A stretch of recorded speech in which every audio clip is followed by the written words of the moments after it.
Salam, selamat sore. Perkenalkan, nama lengkap saya Marleni Banani, NIM 0320190018, kelas A semester 4, Prodi Pastoral Konseling, Institut Agama Kristen Negeri Kupang. Dan saya membuat video ini untuk memenuhi UTS dengan mata kuliah Psikologi Remaja. Dan saya memilih sebuah topik, yaitu perkembangan emosi remaja. Pertama-tama saya akan menjelaskan pengertian emosi. Emosi adalah sebagai suatu keadaan yang terangsang dari organisme, mencakup perubahan-perubahan yang disadari, yang mendalam sifatnya dari perubahan perilaku. Ketika kita melihatnya dari segi mental, maka emosi adalah suatu keadaan senang atau cemas yang ditandai dengan adanya perasaan yang kuat dan biasanya menuju dorongan bentuk nyata dari suatu tingkah laku. Adapun bentuk-bentuk emosi, yaitu jika kita lihat di sini menurut Daniel Goleman, yaitu ada amarah, kesedihan, rasa takut, kenikmatan, cinta, ada terkejut, jengkel, dan malu.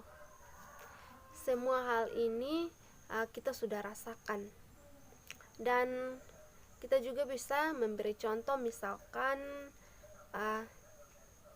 amarah.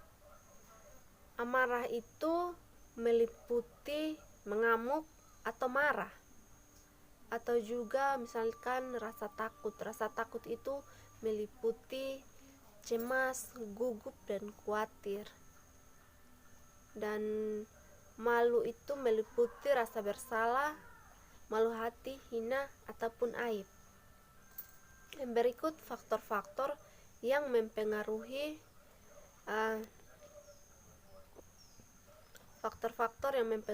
perkembangan emosi pada remaja. Itu ada 4 faktor, di mana yang pertama adalah faktor perlakuan orang tua terhadap anaknya.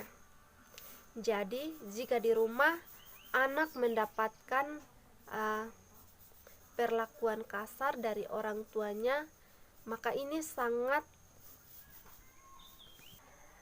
saya ulangi, faktor perlakuan orang tua terhadap anaknya. Jika di rumah anak mendapatkan perlakuan kasar dari orang tua, maka ini sangat berpengaruh pada karakter anak, karena anak akan menjadi kasar dan agresi. Yang kedua itu pendidikan di sekolah. Sekolah itu berperan untuk menanamkan nilai-nilai moral pada siswa untuk dapat bersikap baik dalam berinteraksi dengan teman, guru, ataupun orang tua. Yang ketiga itu faktor biologis. Jadi trauma peran amigdala sebagai pusat kendali emosi. Jika ini mengalami gangguan, maka akan berakibat timbulnya respon yang berlebihan atau yang tidak sebanding dengan stimulus yang diterima.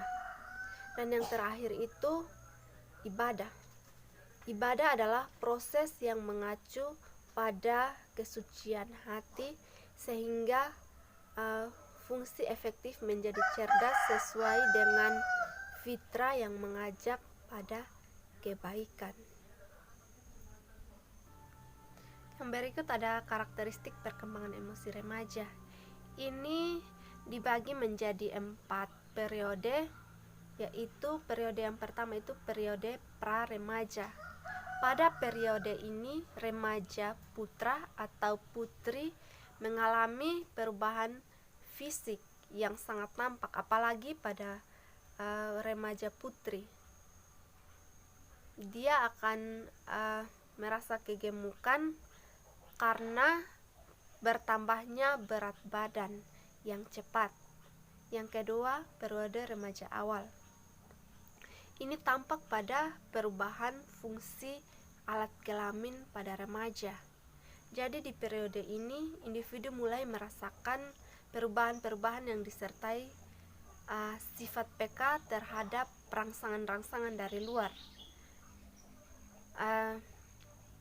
Pada periode ini, remaja atau individu mulai adanya timbul rasa suka antara remaja dan lawan jenis. Periode yang ketiga yaitu periode remaja tengah. Tanggung jawab hidup yang harus semakin ditingkatkan oleh remaja untuk dapat menuju ke arah memikul beban sendiri, seringkali menimbulkan masalah sendiri bagi remaja. Di tahap ini, remaja seringkali melakukan hal-hal yang menantang aturan yang dibuat oleh orang tua. Yang terakhir atau yang keempat, periode remaja akhir. Selama periode ini, remaja memandang dirinya sebagai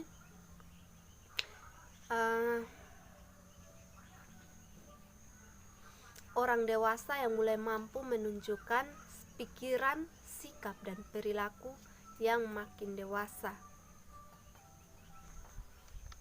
Ada beberapa pengaruh emosi terhadap perilaku individu. Di antaranya yang pertama, memperkuat semangat. Hal ini terjadi apabila orang merasa senang atau puas atas hasil yang dicapai.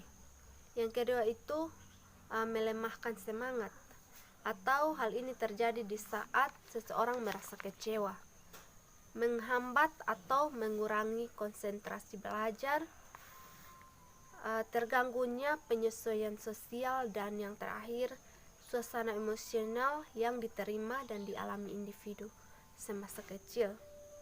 Sekian materi saya. Shalom dan terima kasih.